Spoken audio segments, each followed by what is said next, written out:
Hello and welcome to the Idle Chat podcast. We are your hosts. I'm Callum, this is Adam, and today we're going to talk about UK drifting and what's going on.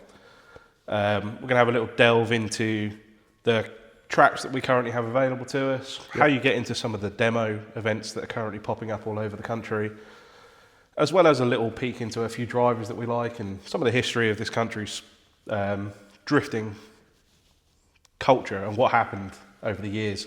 Yeah, some people think that there's not a great deal going on with UK drifting since the infamous Rockingham shutting, which everyone cried about for a long time.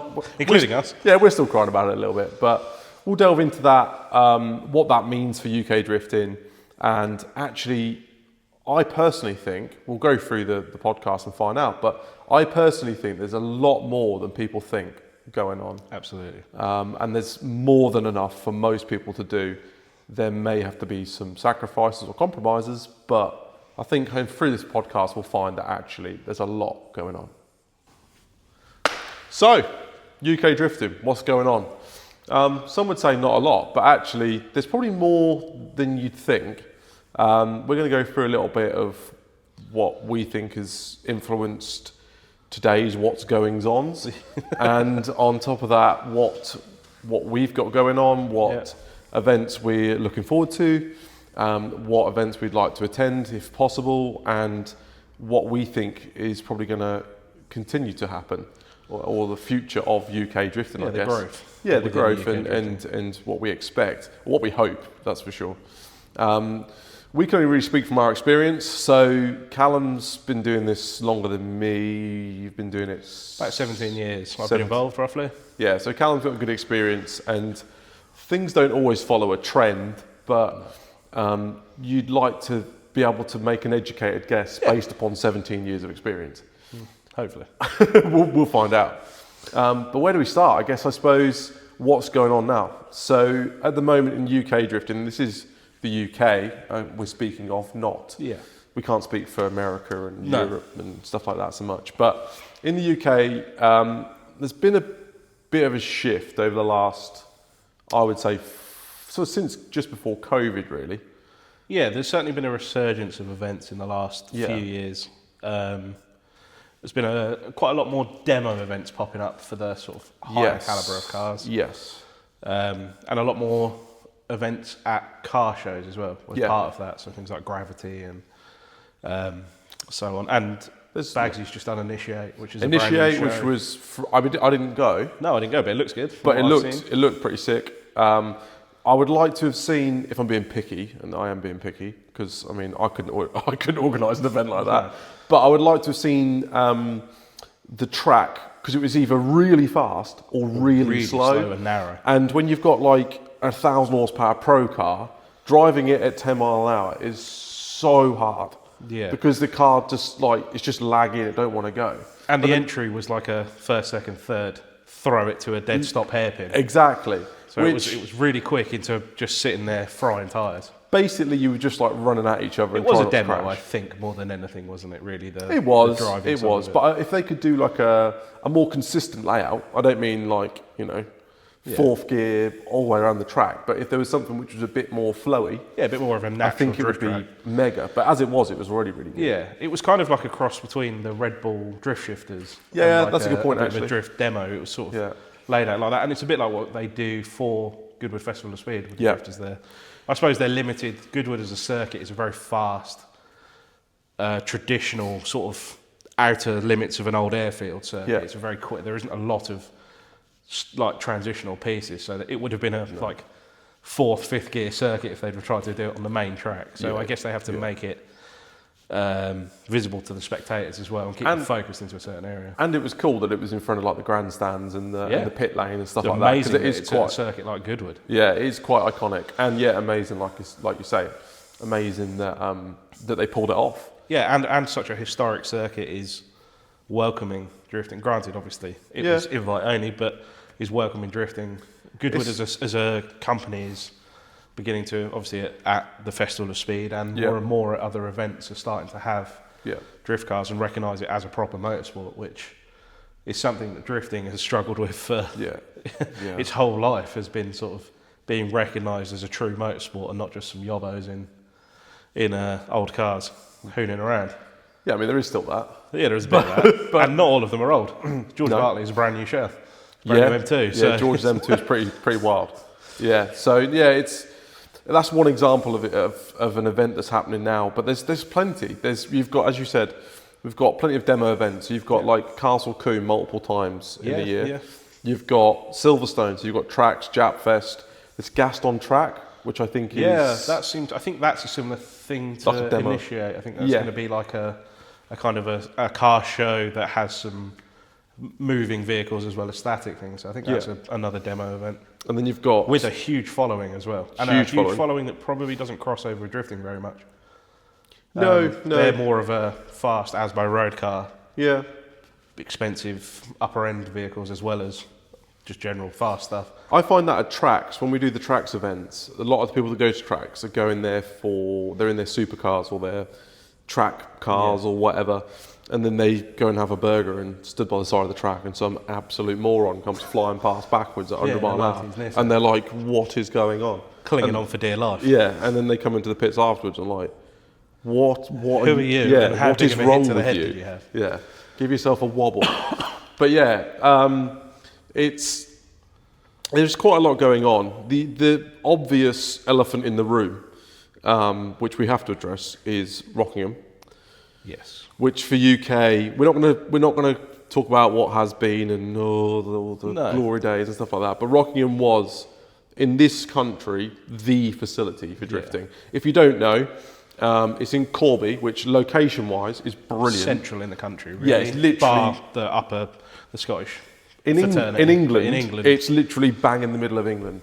Sort of 3 or 4 hours from everyone. Yeah, it's just Worst case. It's just off major roads, so it's literally turn off a motorway that you're there. Yeah. It was a fairly new facility as well. It was a proper motorsport complex built at the end of the 90s. So. And not only was it's not like a racetrack. If you've not seen it, if you've not been, it's a full-on like Talladega NASCAR bowl. Yeah, it was built with for a ASCAR. race.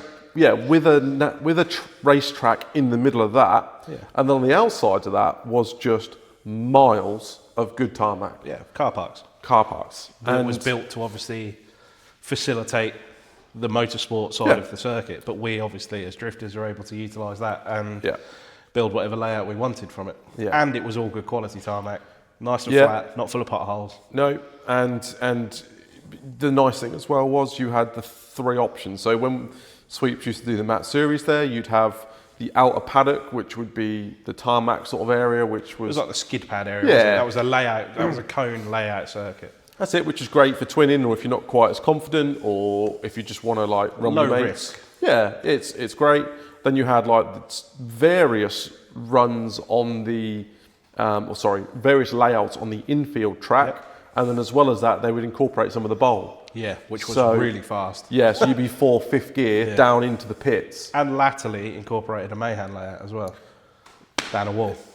Which I went to 2 of those events because I was building the car at the time for Rockingham for Mayhem, and just as I got the car done, I did the final day. With an RB at Rockingham, not Mayhem, just the paddock day, and I begged Sweeps to let me drive, and he did because I didn't get a ticket, but I bought one afterwards.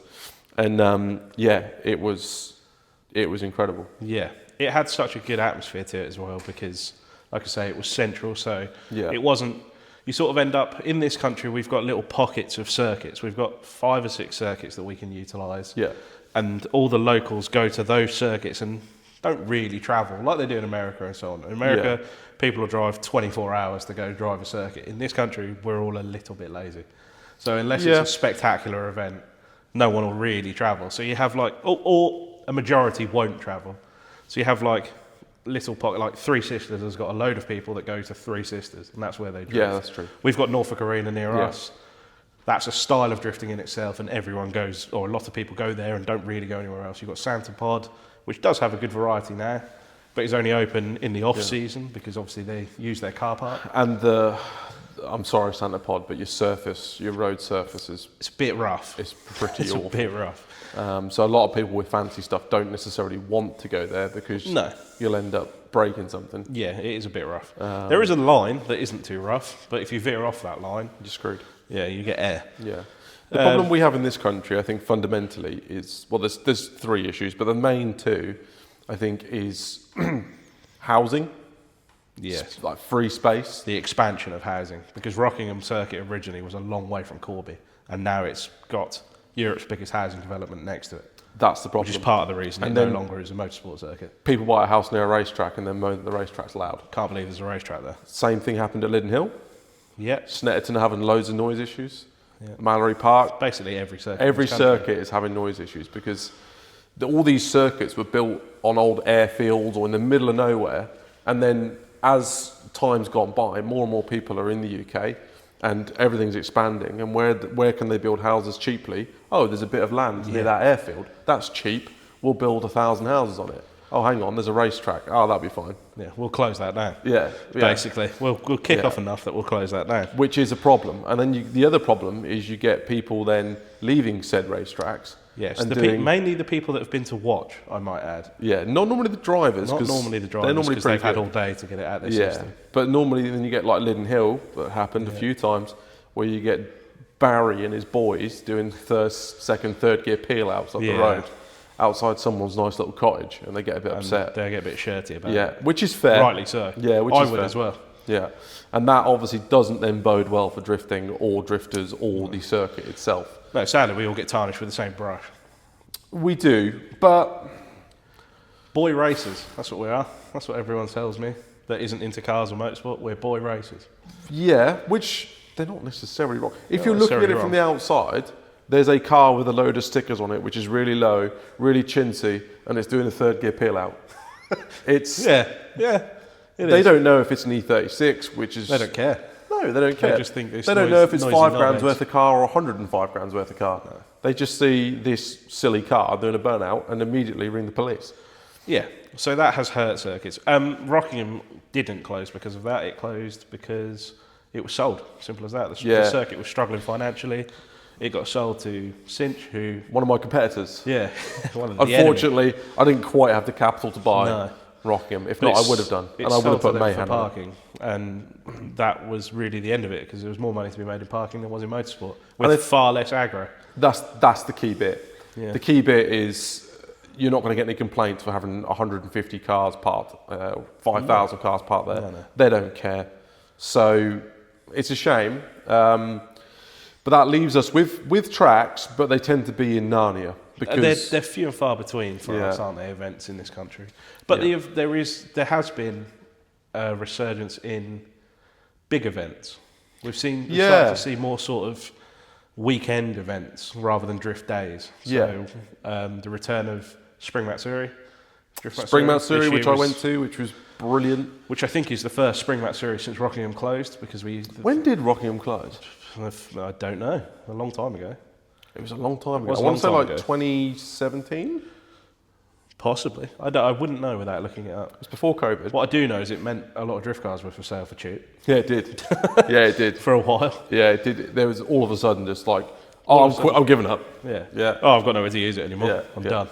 Bearing in mind there is another 4 or 5 tracks that we can use. There is, but there are all along. It was mainly people from down south Yes, because they would have Yeah. 3 hours, 4 hours up to Rockingham. that's true. But then all the rest of the circuits are from Rockingham up the country. So Yeah, again in the UK, anywhere near London is prime real estate. yeah, Really, it's a no for a yeah. circuit. So if you live anywhere near London or one of the associated areas such as Oxford, Or any big city. Reading, or town. you're kind of screwed.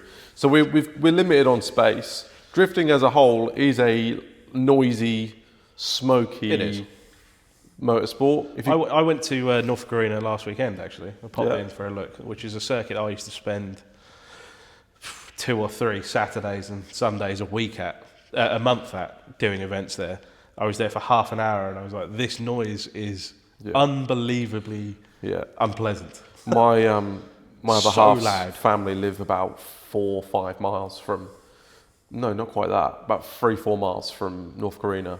and if the wind's going that way, it sounds horrific. It's because not even the cars; it's the cheap. tyres. It's cheap plastic tires On concrete. and it's that horrible that squeal. Exactly, and it is horrible. It is horrible, and it's constant Yeah, for about it's 7 relentless hours. for 7 hours. Yeah. And it's awful. Yeah, it is That bad. people can forgive the smoke or the dust, or kind of forgive the exhaust note to an extent, as long as they're not ridiculous. Depends on what the engine is. But I did see do you know what I saw?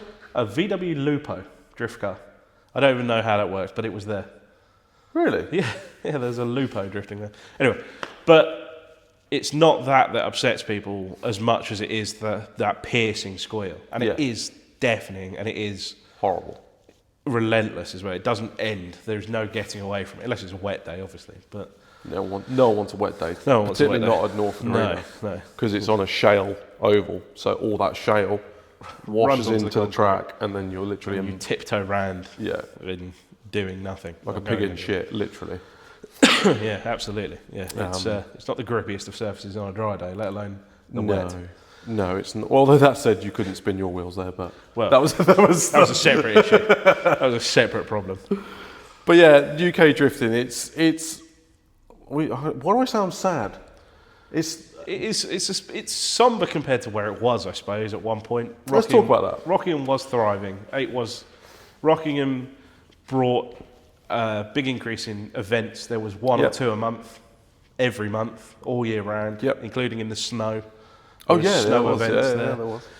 And a mix of events. So it wasn't like, for example, Santa Pod, where every time you go, it is the same layout at the same place. Whereas Rockingham was every time you went to the paddock track, you actually had to go to the driver's briefing to know where you were going. Yeah, because they do a different layout every time, so you wouldn't know. Sometimes they were similar layouts, but they'd never do the same layout. No. But then you'd also not necessarily have a paddock day. You might have an infield day on the racetrack, or you might have a Mayhem day, which was... And it was cheap. It was cheap, and it was easy to get to, and it was just great. But that led to selling out in 3 minutes. That was the only issue. It sold out super fast, but that obviously meant there was an appetite for it. Everyone had cars. There was a variety of cars from, at the time, what would have been pro cars all the way down to beginner cars, entry cars. And that led to a real expansion of the sport over the sort of 5-6 years it really took off. That said, Rockingham had existed before and disappeared from drifting. Rockingham was there right at the start. Yeah, they did a round of what was the championship at the time there years ago in like the early 2000s. It disappeared again. Rockingham didn't allow drifting, and then Sweeps brought it back like the hero that he is, and got his foot back in the door and opened the door again for drifting. Yeah. He's still trying now. Yeah, well, I think everyone is. I went and did a job not far from there the other month, and I sort of thought, can I pop in? Is it still there? Hello? It's such a sick venue. Yeah, it's such we can talk about it all day, and the Mayhem events that they did there and all the different layouts were just unbelievable. The first one they did there, I was there for, and it was a level of ASBO I have not seen in this country, because it was like Mayhem. You were allowed to stand on the wall. Oh yeah. If you did this, you touched the wall that the back of the cars were touching. Yeah, I remember And I it stood was there, and rowdy. Mark Huxley came around and chucked his S14 at the wall, and I couldn't see for quite a while because there was so much rubber in my eyes because you're so close. And at that point, the rubber's built up against the wall. Do you remember Ryan Pothecary, who actually has been watching this and commenting on all our videos, built the 33, the matte black 33 out of... He was competing in BDC at the time, had the 33 as a shell, pieced it together with whatever spares and bits and pieces he had, and basically bounced that rear quarter off the Rockingham wall every lap. Repeatedly. Repeatedly. Not crashing it, just bouncing it. And it was textbook, and it was a good spectacle. But in the three... I think I went to watch it definitely 2 times, maybe 3 times. And the second or third time I went, I think the third time I went, they just put some like Harris fencing up, or like some security fencing. That was a real buzzkill. But the driving, like the first time I went, people were kind of going around, handbraking, powering, drifting. The last time I went, like people were flat in third or fourth and hucking it at the wall. People figured it out real fast. Yeah, and the driving standard went from pretty good to holy hell. These guys are no joke. It was the best practice day I've ever been on. I remember watching Paz, I think we mentioned him before, and you could hear his Corolla like From about from a 6 mile weeks away, ago. and he was flat the whole way, and he was straight lining all the way through, and then just throwing the car at the wall. It was a It was spectacle to watch. so cool. It was the coolest layout in this country that we've had that I've attended and watched. Yeah. By far, it was, and the driving, like you say, came up so quickly with it as well. So quickly. Now you see that obviously the influence of Mayhem on Japanese drivers and those drivers moving on to other stuff, and even recently Jimmy Oakes went, and I don't know if you saw that video of Jimmy Oakes at Mayhem. Yeah. His first few runs were A very American style of drifting. very There's a lot of handbrake, bit of angle. Yeah. He had a bit of an issue with the car, in fairness. Yeah. End of the day, he was He followed Casey for a few laps and was like, following, I see following where I'm going Casey wrong. in and being like, oh my God, the level difference is ridiculous. And all it is 2, maybe 3 corners. Yeah, But and by it's- the end of the day, he went from, let's say American drifting, to Lazy drifting. to pretty competent Japanese Well, he drifting. won second place in the expert class. Yeah. So Yeah. he did very well. He did very, very well in a pretty basic car, all said and done. Because there was risk. There's risk, but there's also so Reward. much technique needed Yeah. to be able to do that in the way that it needs to be done for it to look cool Yeah. and be rewarding. Yeah. You have to really push yourself. And if you get it wrong, you are going into either this wall or both. Both. Yeah, yeah. As Dan Joyce managed, and many others. I remember seeing Dan Joyce at Rocky and Mayhan put the rear in, put the front in, and then on a really nice, I think there was Works C2RPs. He just got these works on Went the to car, the pits and he's got a lump hammer and he's wellying this. making them round-ish again. Just will it hold air? Yeah, and it did. And it did, and he went out and had a good time. But those sorts of tracks, which I personally am all for, we just don't seem We don't to have the facilities. We don't have the opportunities in this country. No, we did a demo event at Sturgate, not last year before. Me, Tom, James Tooley, Dave from Garage 21, and Dean. Yeah. And all it was an old run. Well, no, it's a current runway, and we marked onto it some cones because it was kind of like the corner onto it was a bit like Mayhem, the layout. So we marked onto it some cones and sort of marked out, used the sort of grass line along the edge as the sort of wall, and then used the end of the circuit as the other wall. Yeah. So you had to keep it on the tarmac. And that day, I had a few car issues, but that layout was so much fun. And watching Tom, to his credit, Back it in from about Back- 6 weeks before. literally flat in third and fourth and back it in. I would love to have seen Tom do Rocking and Mayhem. I'd love to. That's a point as well. Rocking and Mayhem existed before people in this country had their cars set up In the Mayhem this way. Japanese style. Yeah. So that was before people really had their head screwed on how to set a car up to do it yeah. with that aggressive style. So I would have given anything to see Tom have a good stab at that circuit. Yeah. For people that don't know, Tom Thusk, I think he is on Instagram. He's a scary, scary man. I don't know what's wrong with him. He's got some screws loose. But he's not right. he's just not right. Like, go on his Instagram or whatever, and I won't forget this. At that Sturgate event, he's like, "Oh, do you want me to test the track?" Because I'd laid it out, and I was like, "Yeah, let's just test it and see what it's like. Is it too short? Is it too long? Whatever." So he jumps in the car, belts on the back of the seat. Steering wheel boss is loose. Like, when I say loose, I mean like it's got 2 bolts in it, and after that he sheared the bolts, and he had to borrow someone's steering boss. Anyway, he comes first, second, third, flat, and a 500 horsepower. A gentle test run. Yeah, 500 horsepower SR S14, hucks it left, hucks it right, no handbrake, and just backs it past us as we're all stood there, and then clicks second, bangs his foot down on the accelerator and just sods off up the straight. Yeah, and me and James Tooley and Garage 21 Dave were just stood there, we're like, oh God, what the hell? this man's not right. And then he comes in and was like, yeah, it's pretty good. It's like, Tom, that was like perfect. You psychopath. First lap out, no warm up. And then he's like, yeah, my steering wheel's a bit loose though. It's not even attached. Yeah. The video of him Absolute psycho. The video of him doing Mallory Park with Josh in the car from Drift Games. Yeah, no, is it Mallory? No, it's Mondello. Mondello In Ireland. Yeah. With Josh from from drift games in the car is hilarious. Tom's a scary boy. There was sort of Tom just kept pulling gears until he looked up and went, "Oh fuck, we need to enter." and hucked it and just stuck whatever happened, and it's ridiculous to watch because the engine mechanically that car is very well set up. It's a bit melted now, but it was very well set up. It's had a slight hiccup. Yeah. But like the in-car clip, there's like dash panels falling out, the ECU's flapping around. It's a proper Japan car. Oh, it's a proper Japan. Yeah, we've really delved into the Japanese style. Yeah, he spent a lot of time, money, effort on the engine. It revs to something stupid like 9,000 RPM. Yeah. It makes like 500 horsepower. It's a really leery car, but everything's a bit Japan. Yeah, and Tom and it's driven very Japan. Tom doesn't give a crap. Considering how new he is to the sport as well. He's That's the only other a thing. few years into the sport. Well, he did Doryfest 1. He won the Aggressive Driving Award in an S13 he'd never driven, a track he'd never driven at, and I think it was only his second drift day. And he got very angry with me because I wouldn't let him chase me. Oh, really? I only followed him. And he was like, "Oh, fuck, come on." Tom is a savage. Yeah. I'd love to see Tom in a properly set up, proper car that's reliable and a load of money thrown at him and like, right, go do this event. And at the end of the year, we'll see how you're getting on. And I reckon... Because if he didn't win it, he'd win the highlight reel. He'd be in the highlight reel regardless of That's the other thing with Tom. Like, he'll either do the most incredible run you've seen or he'll put it in a wall. And it'll be spectacular. Yeah, there is... To be fair to him, 8-9 times out of 10, it's the first.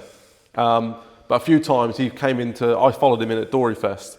And he's pulling 2 or 3 car lengths on me and entering like 2 or 3 car lengths sooner and throwing it towards, over the crest, back towards the bank, and then literally digging it out of the corner with the grip of the car. With the throttle pedal halfway through the firewall. Yeah, and that car is having a bad day, but he's having a great time. Yeah, he's having a great time. The car is suffering. He's a savage driver. Unfortunately, at a Silverstone event last year, he melted piston number 4, I think. Yeah, had a which wasn't hot good. lapping issue, which led to a hole. Yeah, I don't think he'll mind us saying he got a bit carried away.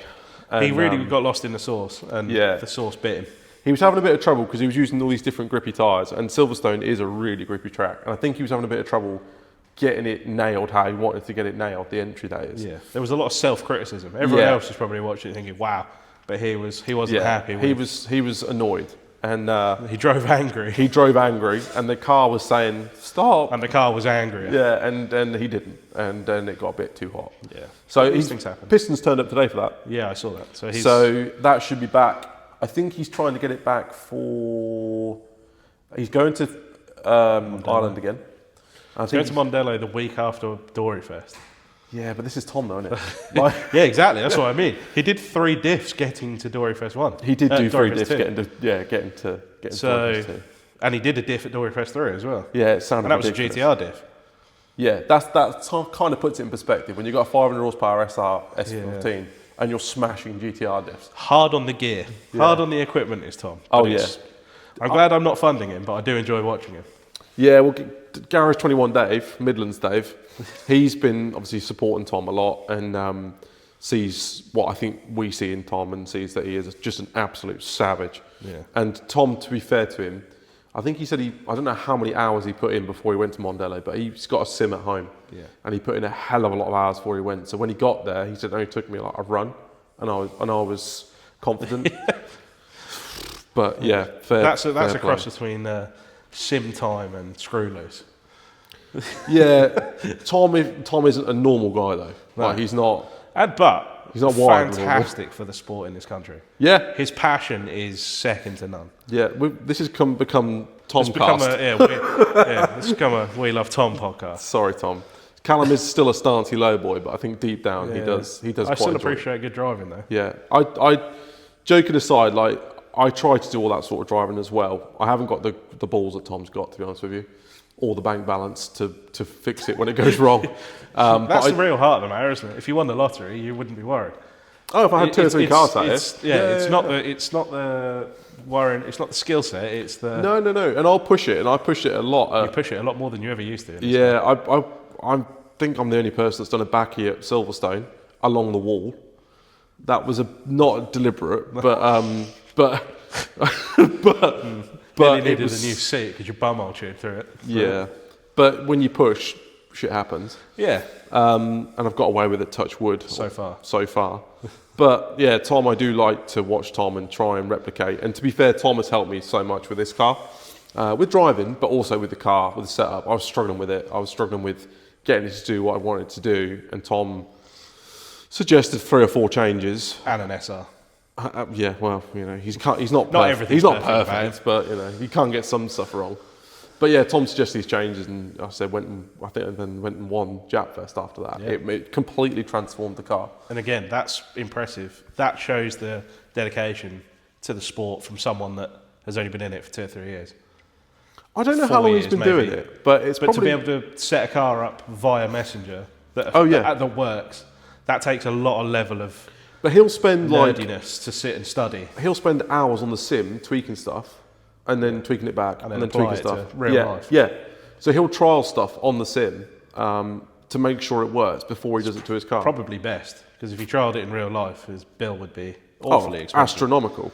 Like his bill is already pretty leery, I should imagine. But Yeah. yeah, and I think he's given up rear bumpers too. Yeah, I don't like that. That I don't agree with. I don't agree with it, but when you're Tom, there is kind of Still no don't point. agree with it. There is kind of no point. Could be better, Tom. But Improve. anyway, we'll move on from talking about Tom. Yeah, now we've done sucking Tom off. Back to UK drifting. What's going on? Where's it at?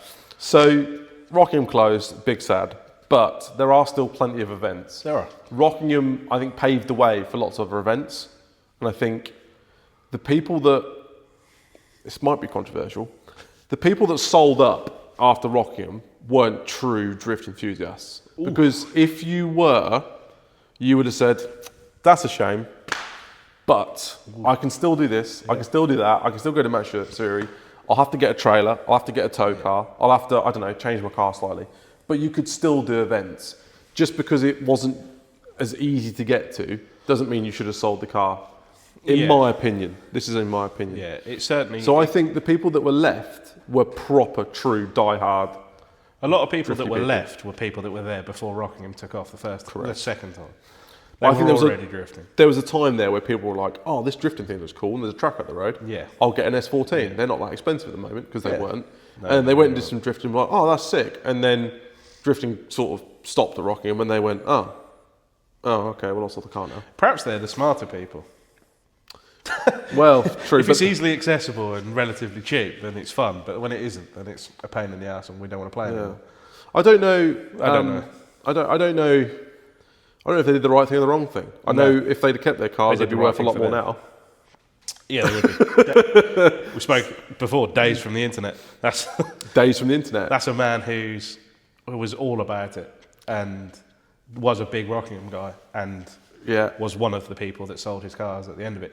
He Yeah. had been in the sport for a lot longer than Rockingham, And I think he wanted to and do he started a family. life. and Yeah, he life wanted had- to do life. And Life life had got busy, so Yeah, he chose to move on to. He now owns a Crown Vic. Fair play. It's a Crown Vic and an M4. The M4's pretty cool. M4's cool. Crown Vic's different, but fair Yeah. play. He still takes sick photos. Oh yeah, great photographer. Yeah. Yeah, great photographer. And he was a brilliant driver. He was. He did the Backy Day at Snetterton Yeah. with Mad Mike, didn't he? Yep. So, and Frederick Asbo, I think. I think they were both there. Were they? Yeah. Because his dash was signed by at least Mad Mike. Really? Number 14, yeah. Yeah, it was a cool car, that. I think very Dan cool Gear ended up with that car, but I don't know where it is now. I think Dan Gear still has that car. Does he? That was a straight cam SR S14, and it was Built straight cam. spicy. Yeah, 3071, I think, at the time. It was like at the time it was like It was at the time. It was a highly strung SR. yeah. And Days could drive it. Yes, he could. He could pedal. He was probably one of the earlier adopters of the Japanese style, but it was slightly different to this. He was Days was still a low stancy boy, Yeah. but hucked that car but around. yeah, but drove it, drove it hard. Yeah, yeah, I did appreciate that. We watched. I don't know if you remember this. He did Drift Cup at North Korea. I think he came third. He did. He did the whole season, I think. Did he? Yeah, I think he did the full season that year. Drift Cup being an entry series in the What UK. used to be the feeder series for the British Drift Championship, when that also existed. This is it's a bit of a running theme here. Bit But- doom and gloom, this, isn't it? But there are still a lot of good events around. You just have to travel for them. You do. or, and this is the other controversial thing, or you have to have a car that either goes cool or looks cool or does both. Is worthy. Yeah, I think back in the day, if you had a car that worked, you could go to an event.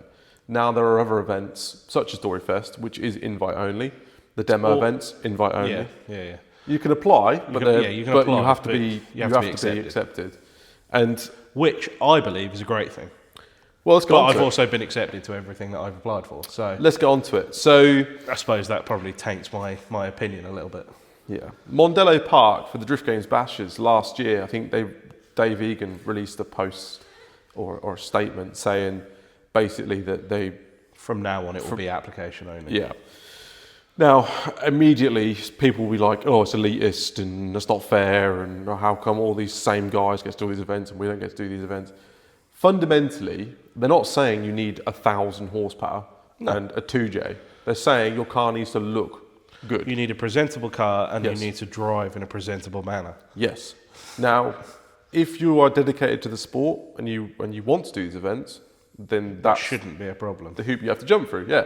If you went to race in, I don't know, any motorsport, there will be rules and procedures that you have to follow to be able to compete in that motorsport. And basic things like having all your panels attached to the car at the start of the event, having lights in your vehicle. Yeah, they're not exactly They're not strenuous. challenging things. Yeah, so if you can't do that, then You're probably not welcome at a professional international motorsport. Yeah. Motor circuit. personally, I wouldn't want to turn up to Mondello in this and then you turn up in an E36 with no lights, a stoved-in quarter panel, 4J rear wheels. I think the problem was as well, these people that have that sort of car, I think the final trigger point for Mondello making this decision was they were turning up in £400 shit boxes, there's no better way to put it, that were already stoved in, crashed, bent, whatever, and driving like absolute morons because That's they had the problem. nothing to lose. So Yeah, they so- were flying off circuit, it was causing downtime, damage to the circuit. Yeah, so Snetterton used to do Risk to other people's cars, like people that it just sort of put a bad image on the sport when there's people putting in big money to have a presentable vehicle and drive responsibly. Yes, Snetterton used to do drift days on the infield part of their track, which is a proper good motorsport track. Not the best drift track, but it it is was one of it our was main good. circuits in Yeah, this it was country good. for proper motorsport, if you will. And they had to stop for exactly that reason. Yeah. It was, idiots in ropey cars who just was having a great time, didn't care, and they're just laughing with their mates because they're just pirouetting through the grass. And I have been an idiot in a very shit car, and it was at an applicable. But there's a it was place. at the right place. It wasn't at a proper circuit, proper motorsport venue. It was at an appropriate facility with appropriate cars around me. Yes. And I still wasn't really about that image myself personally. I did it, but I wasn't. If you want to go and do that, there are a few tracks around this country that you can do that at. Yeah, But that's not but that's not the an heart of international drifting, racing no. circuit. No, it's not. Or Surrounded by people's huge investments. precisely. So, and I think... And I think that's been an issue that's gone across all circuits in this country, and I think that's been part of the problem. the problem is the circuits are run by the same companies. So when that company sees, for example, MSV, when they see, we had a drift day at Snetterton, and these idiots, they ruined the grass, they did this, they did that, and they tell Anglesey, and then Anglesey tell this, and then all the managers for all these circuits go, we're not having It's not drifting, worth having, because Dave told me that they did £4,000 worth of damage on the grass, or 10 grand's worth of damage, or whatever, and on top of that, it needs to look presentable for the British Touring Car Yeah, or Championship. British Superbikes next weekend that's going to bring tens of or hundreds of thousands of pounds into the circuit. Literally. Not 40 people in their road cars bouncing off every bit of scenery they can find for a Precisely. few grand. It's not worth So the you- circuit's hassle. So, if for the good of the motorsport, for the good of drifting, don't be that guy. Because it's hard to get these tracks to allow us to do what we do. So just don't be that guy. And if you don't get accepted to an event you've been invited to, rather than look at it as, it's elitist, I've not been accepted, look at it as, I need to up my car standard a little Or bit. ask them. Or say, what do I need to do to be in for the next event? And use it as an opportunity to improve something about your car, you're driving. Use it as a learning exercise, not as a negative. Yeah, it doesn't mean to say because you didn't make this one or they wouldn't let you in No. that you won't ever be able to do one. No. All it means is something. They either had a lot of incredibly good applicants, in which case, sorry, Fair tough, or there was something that either you did or your car does not do that they don't want at their event. That could be the fact that you've been posting Streeto videos on Instagram. That could be that. It could be that your car's rough. It could be that you've done You're not a very good driver. one drift day, and they don't want you on a 80 mile an hour track, 100 mile an hour track when you've done one drift day. Yeah. Because if you get it wrong, it's a big wrong. Yeah, it is. So don't take it personally. And it's a big wrong for other people's cars as well. If you're in front of someone and make a colossal balls up, it's not necessarily just your car at risk. Not only that, like if we discussed it in the last podcast, you spent a load of money to go on a drift day, and you're on the line, red flag. Some hero has written his car off in the middle of the track. You sat there for an hour. Okay, so eventually you get back on and off we go. You do an hour of drifting and then track shut again. Yeah. Another hero has written his car off, and now it needs recovering with a bin and winching out of the way. Yeah. Or a telehandler. Exactly. So and then you get to the end of the day, and you should have had potentially 2-3 hours of seat time, and you got an hour. Yeah. And then we've been to events like that with your car in the past, haven't we? I'm not going to name the event, but yeah, I've been to an event, and I said I wouldn't go back because it was the event itself was sick. Yeah. But the amount of time I spent on the start line waiting, Yeah. the car would just sit there and overheat, and then you do one run, the car's hot, which isn't the event's fault, it's my fault. But you'd go out, go back, cool your car down, go back onto track, get on the start line, red flag. Yeah. And it was like that all weekend because people were just crashing into stuff and crashing into each other and just making the whole event not enjoyable. Yeah, it makes it tedious. It makes it more expensive for everyone if you look at it as an hourly cost as well. Oh, way more expensive. Obviously, it has an effect on everyone. It's not fun. No one wants to sit in queue. That's the worst bit of drifting is queuing up waiting to go on track. Correct. It's tedious. It's uncomfortable. You've got a helmet on. Your car's too hot. You're too hot. Yep. It's just not a pleasant part of it. It's a necessary evil, but it's not fun. So if we can minimise that, keep everyone's cars to a better standard, and perhaps more circuits will welcome us in if it is not full of ropey looking. Yeah, and I think we're seeing that cars. Yeah, we are definitely with Initiate. With the spring Matsuri coming back to Anglesey as well as October. And I may be wrong, but there was a time a few years ago where Anglesey, I think, were umming and ahhing about even allowing drifting there anymore because of the damage to circuits and like it's used a lot for TV shows and filming Anglesey a lot because it's so picturesque. So they don't need 360 marks through their grass on every shot. So when Top Gear's there the week after, they've got this terrible grass in the background. So they don't need the aggro. Bits of drift car laying about. Yeah. So I think that there was a time where we were on the brink of not being allowed back to Anglesey. Yes. I might be wrong. Sweeps, I'm sure. No, Sweeps will probably correct us, but I think that was the case. And I think Sweeps has had to work really hard to up the standard of cars he brings to his events and the etiquette he brings to his events and drill it into the drivers to understand from both sides what we want as drifters, but also what the circuit needs from us to allow it to continue.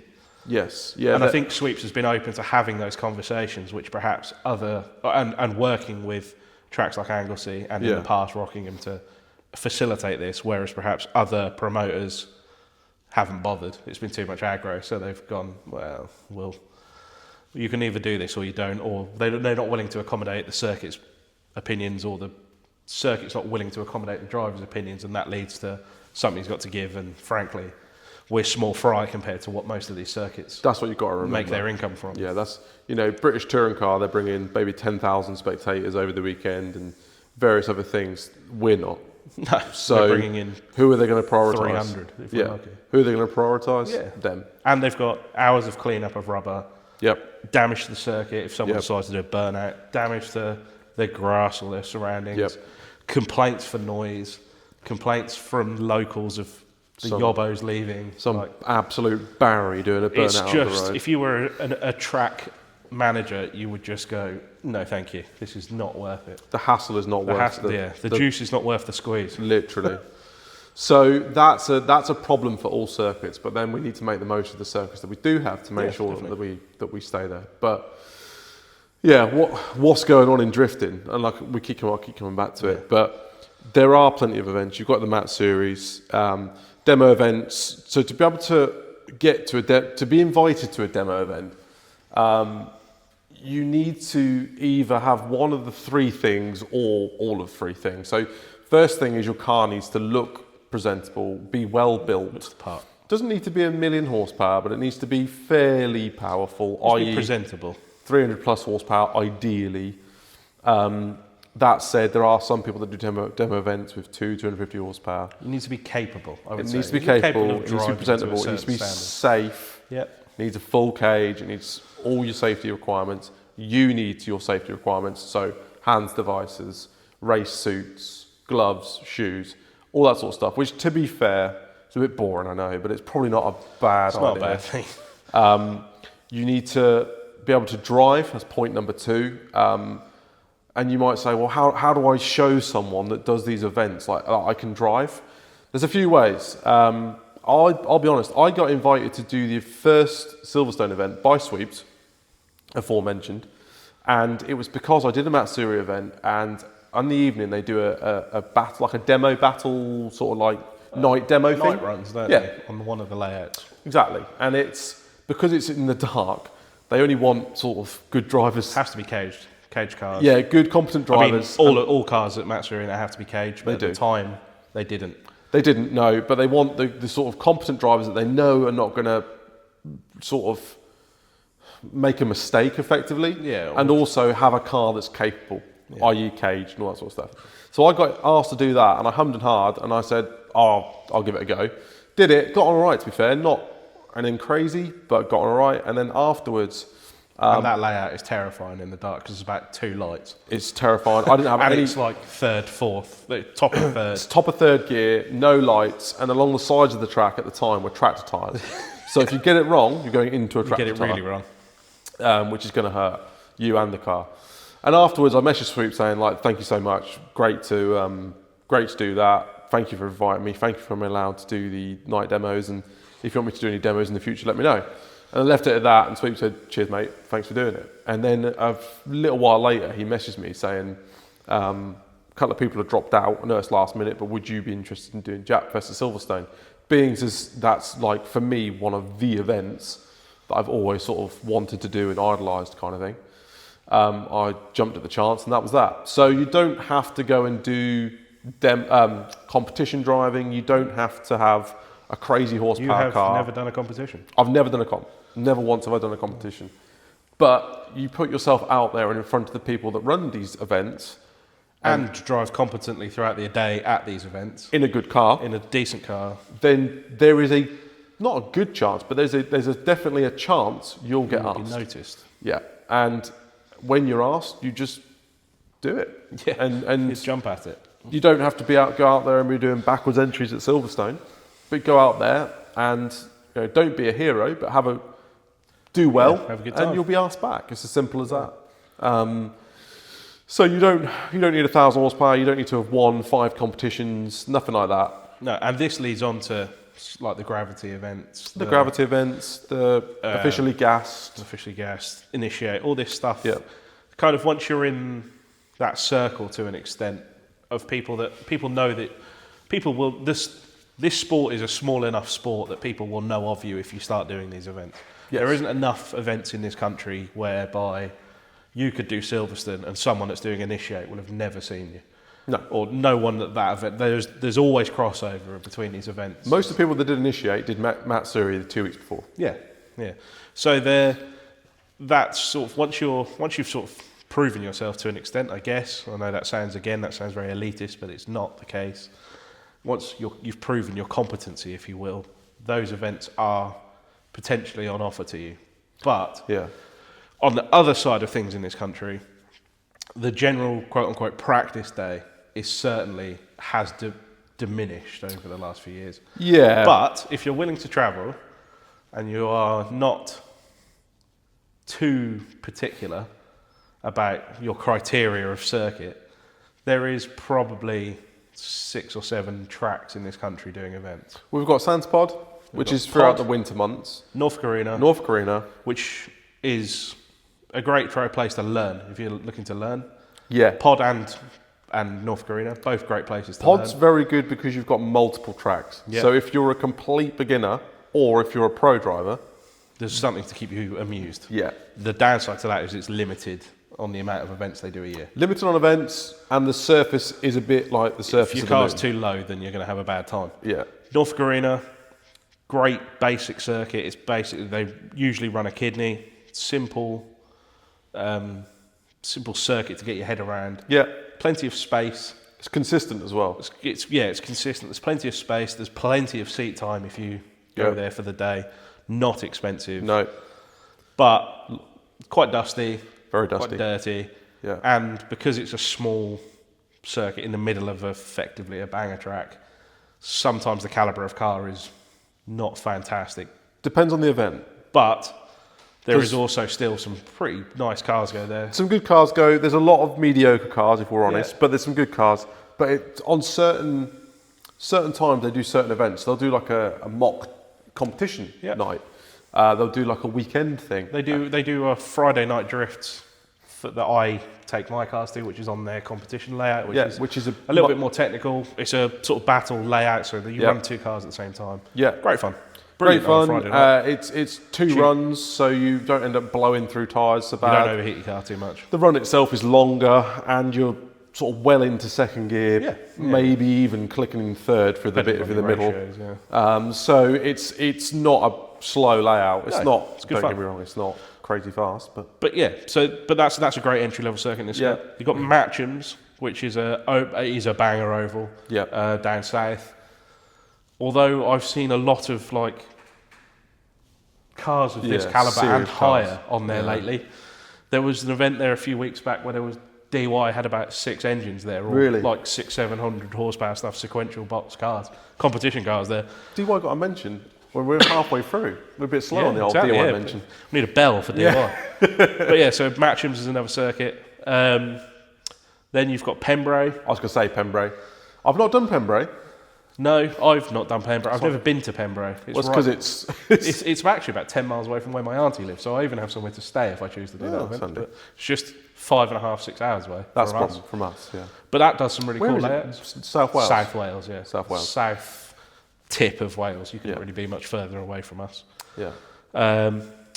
Liddon Hill is worth a mention. They do occasionally do events still. Yeah, so but they're all wet now. Liddon fell like Rockingham fell. Yeah, that had similar a peak. Time. That had a peak of drift days and certainly tailored off. But they do still do practice days. I think they're wet only. But they're all wet only. Yeah. So there's 5 circuits. Anglesey, but that's only twice a year now. And they are main party events, so they're not really practice days as such. No. But I suppose they're not also a competition or anything. So no. You've then got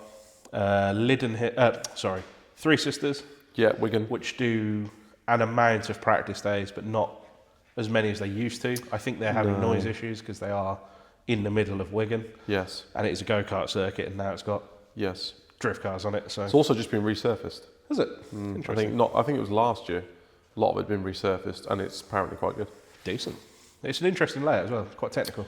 Yeah, it's a big pull. It's a weird layout, but it's not very naturally flowy, but it can be made to be if you run the right line. I've only really seen comps there. Yeah. I've been really there for seen BDC. Practice days. They do occasionally do them, but not often. You've got Teesside, again. I haven't seen a lot from them lately, but I think they are still doing. They're doing practice days. I think you can also club in and private hire it. Can you? Yeah. You can. I know you can for Three Sisters. Okay. Worth bearing in mind. Teesside's a great circuit to drive. If you can do the whole Teesside circuit, about twice a year they do the full circuit. Unreal. It's so cool. Yeah. The nice thing about Teesside is you've got 2 circuits there. So you've got the one you see all the time on the videos and the drift layout. Used to run for BDC. Yeah, the competition layout. But the other layout, the other track, I actually prefer. It sort of like goes up round a hill and round. It's very twisty. And it's brilliant. Absolutely brilliant. Yeah. But occasionally, like once or twice a year, they do a layout where you can run the big circuit into the little circuit. Yeah, and then it's about a minute and a half long run, which for drifting is a long run. Yeah, and a big pull. I've never been to an event where they've done it, but I know that they do them. Yeah. So you've got Teesside, and then you've got Driftland. Again, can be private hired, do events throughout the year, do competition events. And the main event that they do is Dory Fest. Yeah, they do have a little competition series up there as well. They do, yeah. SDC, Scottish Drift Championship. Very friendly.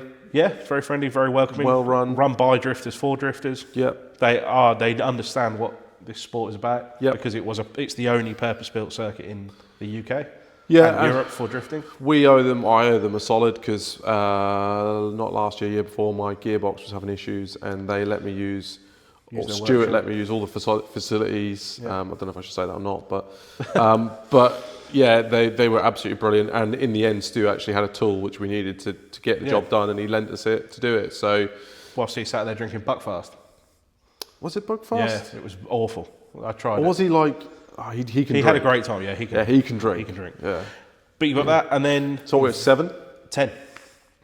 Are we 10? That's 10 circuits in this country. Jesus. And then once a year, Martin Aubergine does Herbie drift. Yeah, Herbie. Scottish. He does another Scottish drift. Narnia. It's like you go up to Scotland and then set sail. Yeah, I think if you live in Glasgow, it's a long way away. Yeah. So for us, it's like a really, really long way away. Yeah, it is. I don't know where it is. I think it's somewhere in a Shetland island.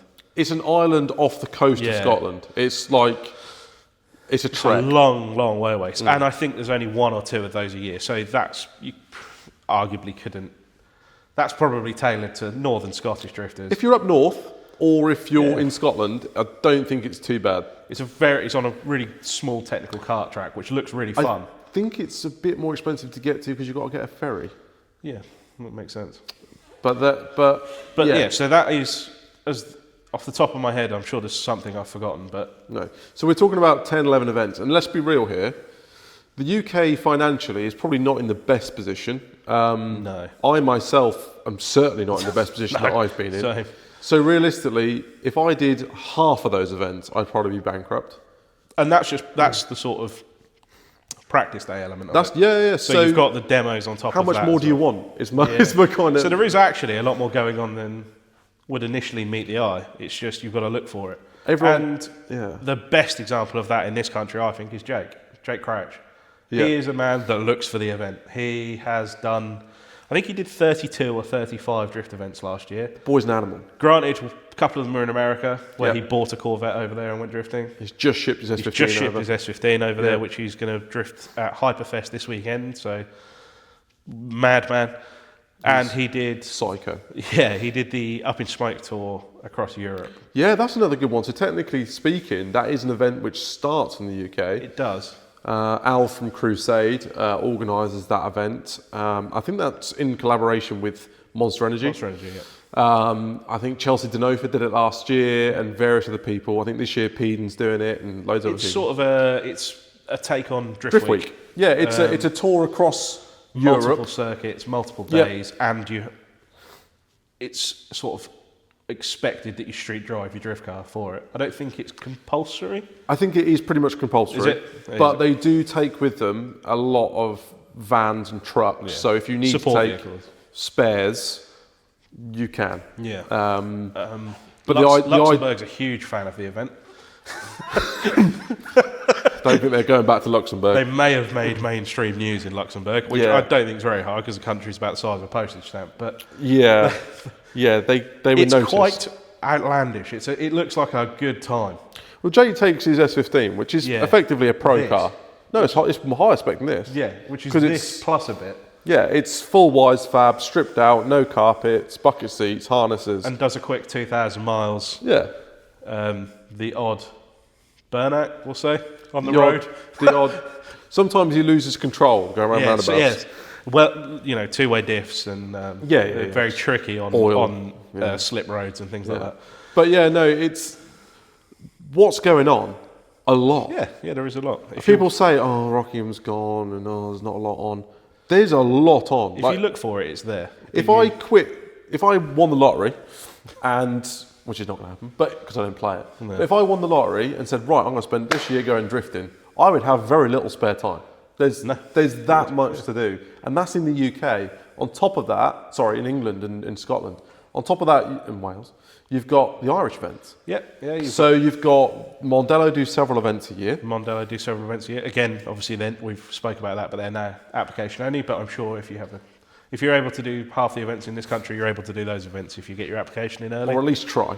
Yeah. You've got that new motorsport park, drift park, that's opened in 360 Motorsport 360 Motorsport Park, which looks mega. Yeah, I think that is probably Europe's second purpose-built drift track by the looks of it. I think it is marketed almost exclusively at drifting. It's a drift land in Ireland. Owned by Niall Gunn, it's run by Niall Gunn, who used to run the Irish Drift Championship and I believe the part of the Emirates stuff. Yeah. If I'm not mistaken, I might be wrong. I'm happy to be corrected on that. Niall Gunn was certainly involved heavily in Irish drifting from an early start. Yeah. And you've got the other track that James Dean always tests at that I can't remember. The one that's like a kart track, which is on a hill. Yeah. Watergrass Hill? Watergrass Hill, that's it. So the hill bit. Hill bit, the hilly bit. Drifting on the hill. If it's good enough for James Dean, it's good enough for anyone. Seeing James Dean back in a Mustang on Watergrass Hill is pretty leery. Spectacular, yeah. It's pretty leery. So there is, and there's a few other small events as well. Compare that to America. Granted, a few people I know have been to Texas recently, and Jake's in America at the moment. Granted, there are events constantly in America, but they are all 10, 20 hours away. Yeah. And how much money and time do you have? Yeah. Like this comes back to that. Like, even if I had infinite money, there's only so much time. There is. And I complain that there's not a lot of drifting in this country, but I also have done three events in 3 years. So My point exactly, though. And I have an average job with an average wage and an average lifestyle to pay for. So unfortunately, there's only so much disposable income the average man has to go and do this sport. Unfortunately, in the UK, cost of living is a real thing, and it has got worse over the last few years. So the disposable income that was there 10 years ago is not there now for most people. Not everyone, but for most people. So, there are less tracks than there were 5 to 10 years ago, but there's also less money. So for most people. So how are you going to do it anyway? No, you're not. If there was an event every week. Jake manages it, but Jake manages it somehow. He's about that life and has, like we said earlier about the demo side of things, has got himself in the demos. He's proven himself and again has been given the opportunity to drive these events. He just is ballsy enough to say yes to them all. Jake says yes to them all and then figures it out later. And to be fair to him, keeps a car running. As well as keep the car of this calibre doing that many events, because it is mainly his 15 that he uses. Mainly the 15, Does a few in he's got a E92 M3 that he uses as well that keeps him busy. But he is proof in this country that drifting is sort of alive, thriving and expanding. And if you are about that life, you can be busy. The Low Origin boys, I used to see them at pretty much every event. And I know certainly they've got again their it was stuff. the Rockingham days. There was a lot of but drift they were often at Teesside. Yeah. They were often at Three Sisters. I remember seeing Alex Law's 14 when it was black on the D-Max kit, which is the best it looked. The best it ever That's looked. the best it looked, Alex, if you're watching this. Alex D-Max knows kit. that as well. He posts it occasionally. Yeah, the VSXXs. Were they D-Max? Yeah, VSXXs. D-Max kit. Black. Oof. Oh, that was the best it ever looked. Sorry, Alex. And then he took it to Three Sisters to test it just after he painted it and blew every body panel off it. Yeah, but it looked sick. But it looked sick doing it. Yeah. God, it looked good doing it. So, people like them, I don't know their story. There might be more to it. I think they've got busy with life. Alex runs a business, Saul, and has a But family. Alex has had that business a long time. Yeah, but I think him and his wife have really taken it to another level over the last few years. He had a child. Yes. So he was busy with that. Saul, again, been busy with life. He's got a partner, got a child. Yeah.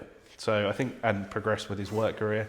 Dan, again, been busy doing what Dan does, mainly riding motocross bikes these days. Yeah, from yeah, what I he can does gather. do two wheels But quite he's on his way back to the sport. He took a vacation and he's bought his car back and he's on his Yeah. way back. I'm going to start the rumour that he is raising his car and fitting B-knuckle. I don't know if it's true or not. No, I don't think it is. I'd like to see, to be fair, I'd like to see Dan I'd back. like to see him do it, but and when I drop. spoke to him about it, he said that car's already knackered underneath, so I might as well bounce it off the floor. It's fair enough. It's fair enough. So I suspect sadly, it might not be the case. But I think again, the other thing to that is their cars went from standard engines and 300 horsepower to built motors, Yeah, 500 horsepower, semi-slicks, Yeah. and everything that then needs to go behind it to keep a car alive. do you think Dan said he actually regretted in hindsight? He enjoyed driving, he didn't like paying for or fixing. I think he said that when it was TD06 and sort of 400 horsepower, when he was at Rockingham all the Yeah. time, and they're on 225s or 235 Yeah. budgets, that was probably the best compromise, Yeah, definitely. and meant that he could do more But drifting. he also was the man who wanted 500, 550 brake out of an SR. He got, Everyone seems to want 500 horsepower of an SR now. yeah, he got lost in the sauce and then was on Martin Richards scrubbed Velinos so he could go real fast. Oh, wheeling. And then shocked that he was breaking drivetrain parts a lot as well. Yeah, maybe not. But yeah, I think they've obviously... That's another person. Who's that? Martin Richards. Martin Richards. Martin Richards is probably in my opinion, probably one of the best drivers in the UK. He's certainly... Probably one the of best most English. stylish I'd say he's the best English driver in the competition UK. driver. Yeah. Yeah. Yeah, I would say so. Stylish and Yep. exciting to watch. Yeah, Very exciting to brilliant. Brilliant setup, brilliant driver, super consistent. And has currently custodianship of the oldest European, well, what is believed to be the oldest competition car in European drifting. But I haven't seen him at events. He did initiate. That's the first event I've seen him do for a long He's time. been busy with his business, hasn't he? This is my point Yeah, though. Like, everyone's just busy. everyone's saying, what's going on in the UK? There's nothing, there's no Rockingham, no this, no that.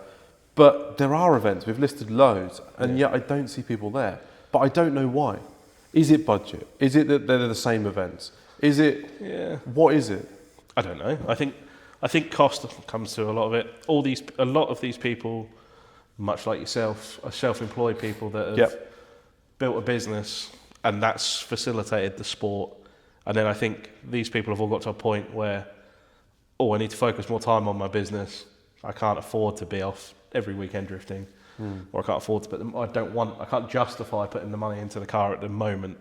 I mean, Phil Morrison. Well, He's literally as a built an entire business company around the sport of drifting in the UK. Yeah, true. And when did you last see him drift? LZ Last Tour? time I saw him like in person was in the orange it was black. It was the S15 when it was black At Rockingham. at Rockingham. Yeah. And I think I saw it, he did a demo event in the S15 again at Silverstone when it was orange with the Vertex kit on it. And that was pre-COVID. He So that was spoke at least in 5 his years latest ago. YouTube video that they're getting the orange S15 back out. Are they? Yeah, and he said, embarrassingly, it's been 6 years since he drove it. Yeah, which would be about right. So, pre-COVID. Yeah. And this is a man that has a business around the sport of drifting. Well, it's not now though, is it? Well, no, It's called Driftworks, Driftworks, and it was started as a drifting parts company. But if you look at the website, there's a lot of stuff that isn't drifting related. No, there is. So no, is that a sign of? Yeah, I guess growth, expansion, and Yeah. diversity. You can't. I suppose the sport has struggled in this country, although it's continued to grow. It has struggled in this country at times. Yeah. And if he wanted to keep a business above his head, then he needed Yeah. to diversify. Yeah. No, I don't blame him. I'm just saying. I don't. And I think a lot of people have done the same thing. People have just been busy and can't afford to, or can't justify the cost. But my point is, what's going on in UK drifting actually? Loads. Yeah. If you want to do it, it's there. Oh, you God, just have to work a bit harder than you used to do it. Literally. You have to travel a bit further, you have to spend a bit more money, but it's still alive and thriving. So, that concludes the podcast. Hope you enjoyed it. To follow us, you can follow us on these links, which are on Instagram at idle.chat on YouTube at Idle Chat Podcast, all one word. And to follow us personally, I'm at Adam MS15 and Callum is at Callum_Pete. Yep, and as we've said previously, this is available on Spotify, Apple, anywhere you choose to enjoy your podcast, as well as obviously on video if you've joined us watching there. But we hope you've enjoyed and we hope you return. We'd love to hear any feedback you have for us. Obviously, we're still new to this, so any feedback is going to benefit everyone. But yeah, thank you for listening and hopefully you return next week. Thank you. Bye. Bye-bye.